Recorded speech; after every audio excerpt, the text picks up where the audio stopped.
Welcome back. All right, so just the 3 games tonight. So just myself and the hardcore THG audience on my right. This is one of those reviews that I always figure, well, not going to get anywhere near the amount that I normally get for this, so might as well have some fun with it, right? And tonight, not much in the way of big surprises or big upsets, but let's start off. Chicago at home against Washington. Good thing I did that 500 win video today, because tomorrow it would have been a 501 win video, which would have looked weird. So it was Samsonov versus Fleury. They did the 500 wins video. There was a lot of congratulatory video stuff apparently played during the game and commercial breaks, and Fleury tuned it out. He's just like, yeah, no, I'm concentrating on the game, which is a very Marc-Andre Fleury thing to do. Early save on Ovechkin by him as well. The Caps had the jump the first 4 minutes into this game. The Hawks get a power play. DeBrincat whiffed on an open net. They end up with 1 shot on that power play. Washington survives. Shots are 5-1 for the Caps at 8.5 minutes. Again, the Hawks had some zone time. They just weren't getting the shots. Stillman had a net drive that was defended before he got a shot off. Kane then had a chance that was saved. The Caps press with 9.5 minutes left. Really good chance for Sprong is saved, and then the rebound goes wide. Caps had chances that were saved with 2 minutes left. So pretty good period for Washington. They had to be happy after the first period, even though it's scoreless, because again, they're controlling most of the play. Second period, the Hawks press. They draw a penalty. It's Taves with the hook. So when I say draw a penalty, I mean they took the penalty. So that's not great, right? When you take the penalty in the other zone, Taves not happy about it. Ovechkin scores the power play marker from Oshie and Backstrom at 3:36. So he ties Andreychuk. 274 career power play goals. He is tied for first all time. That is goal number 751 for Ovi. He is 49 away from 800. And there will still be those that say, well, he's not going to get there. He's not going to happen because he's not going to get there. He's suddenly going to get old. It doesn't happen. Pressed by the Caps then at 5.5 minutes. Taves had a chance in close, misses it. Shots are 6-4 for the Hawks at the half. The Hawks press, they get a power play, and then they get 17 seconds of 5-on-3. So a little bit of an issue here for the Capitals. And DeBrincat makes them pay 5-on-3 from Kane and Kubalik. 13:55, and it was a one-timer cross-crease pass. No chance on that one for Samsonov. And then 5-on-4, Kurashev scores from Doc and Jones at 14:13. That was a rush goal, and it went through Samsonov. And then 16 seconds after that, Entwistle makes it 3-1 from Hagel and Taves. So in the period, in a let's see, 5, 29, 34 seconds, 3 goals by the Chicago Blackhawks. So that's kind of ridiculous. Then the Caps did try to answer. They get a power play. That was killed off. Strome can't bury one with 1 minute left. Caps go the other way, and they did. It's sprung from Eller at 19 minutes and 18 seconds. So that makes it 3-2 for Chicago after 2 periods. Third period, early power play for the Caps. Ovechkin had a blast chance as he tries to pass Andreychuk for first place all time. Doesn't work.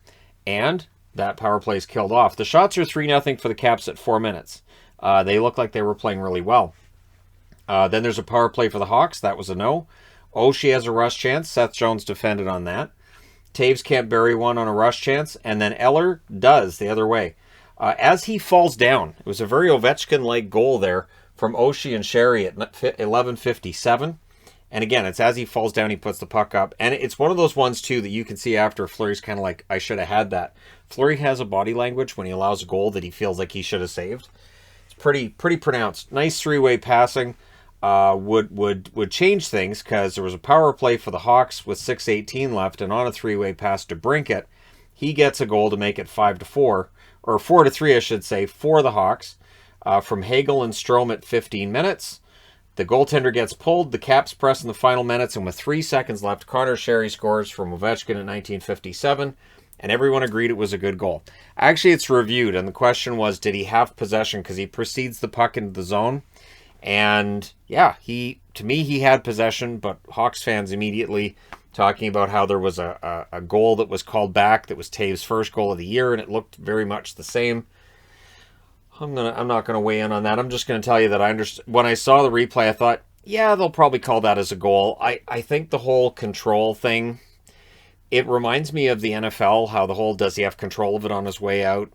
And I've always thought that that's really subjective. And there's times where, yeah, kind of has control. And Yeah, it's tough. I think, honestly, if the guys got it, I think they should just let it. So I think both goals should have counted. Yeah, sure, I'll go that far. But that forces overtime. 3 seconds left, eh? So, Caps controlling the faceoff. Good back and forth chances. And then at a minute and 21 seconds, Caleb Jones scores from Doc. That's Caleb Jones' first goal as a Hawk. The score is 5-4 in overtime. The Hawks go to 11-15-2 at the win. With the overtime loss, the Capitals are really building up those overtime and shootout loss points, aren't they? 17-5-7. So they've won 17 out of 29, but they've only lost 5 in regulation out of 29. It's insane, the 3-point system in the NHL. Shots in this one favor the Caps almost the whole way. 13-6 in the first, 19-12 in the second, 13-8 in the third. In the overtime, Chicago outshoots them 2-1, including the shot that matters. Final shots 46-28 in favor of the Caps. Power plays, the Capitals go 1 for 3. The Hawks go 3 for 6. The hits were 29-20 for the Capitals. Samsonov saves 23 out of 28. His save percentage was bad at the end of the night. I don't know how many of those he could have saved or would have saved. A lot of them are beautiful goals, and 3 of them are on the power play. Fleury saves 42 out of 46. He won't be entirely happy with his performance, but now he sits 50 wins behind Patrick Waugh for second on the all-time list. So we'll see whether or not he gets there, while Ovechkin is 50 goals behind Gordie Howe. So kind of nice how that worked out for both of them. All right, moving along. Rangers. So the Rangers go into Arizona, and this is what I mean about Arizona. They make you work for it. So early in the season, Arizona was just awful. And just, it didn't matter.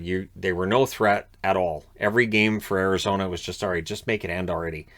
And that'd be like 5 minutes into the game, you already felt like that. It's changed. So it was Kincaid versus Wedgwood. Fast start, lots of flow to this game, which is also something that's changed for Arizona. Zibanejad was denied in close. Eriksson was then denied by Kincaid, and right away I was like, come on, Louis. Come on, let's get some goals and points going. Coyotes press, more saves for Kincaid there. Then Dineen took a puck to the mouth, but it wasn't as bad as it could have been, so I don't think any teeth got knocked out there. Strome with a net drive, Wedgwood saves there. Momentum was all Rangers at the half. Eriksson then has a tip that goes wide. Krause has a shot saved as the Coyotes are getting chances. They get a power play. It becomes a 4-on-4. Well, at the end of the 4-on-4, then the Rangers have the power play, and it's a shorthanded goal. And who gets it? Louis Eriksson. It barely crosses the line, but it's a goal. It's his first as a member of the Coyotes. It gets him closer to that 600-point mark in his career. Keller and Dineen with the assists at 17:41.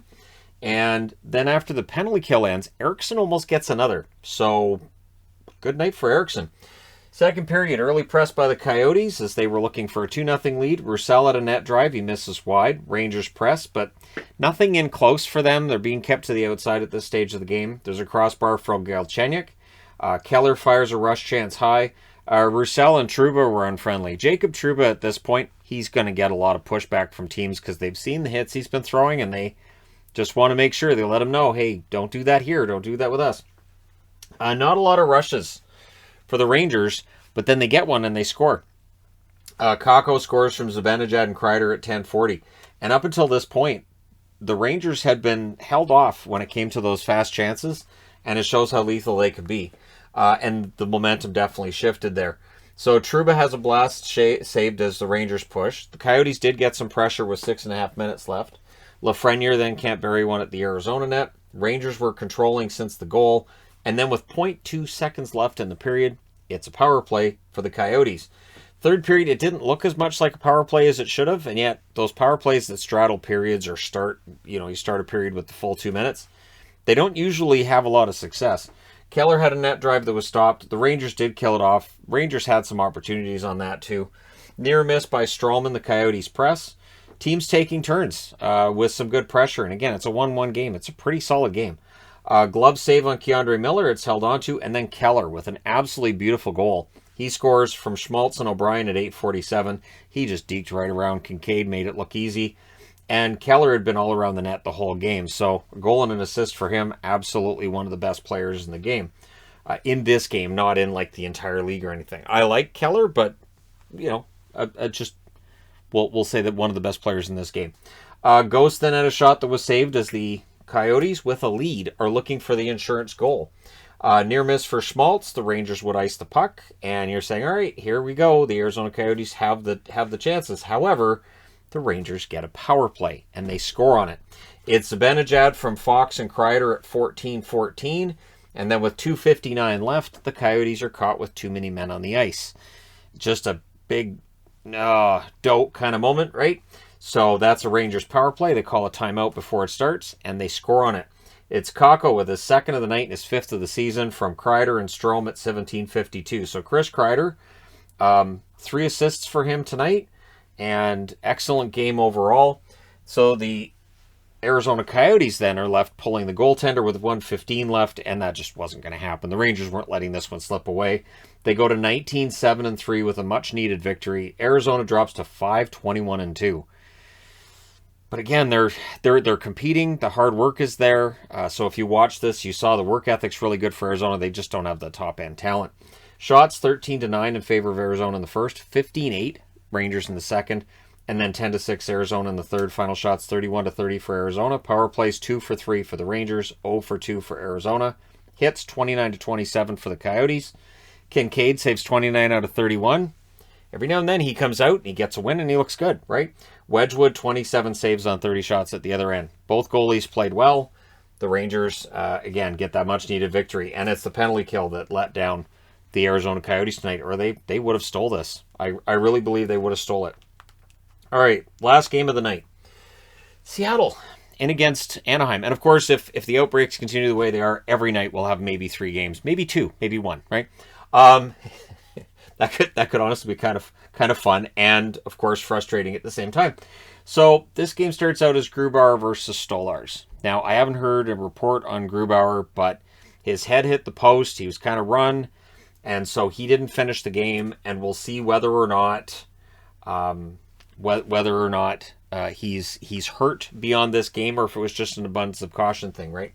So Drysdale has a chance that's blocked. Stolarz stops an Appleton chance. Lindstrom with a wraparound. He lost the puck on that. That would have gone in if he'd kept the puck.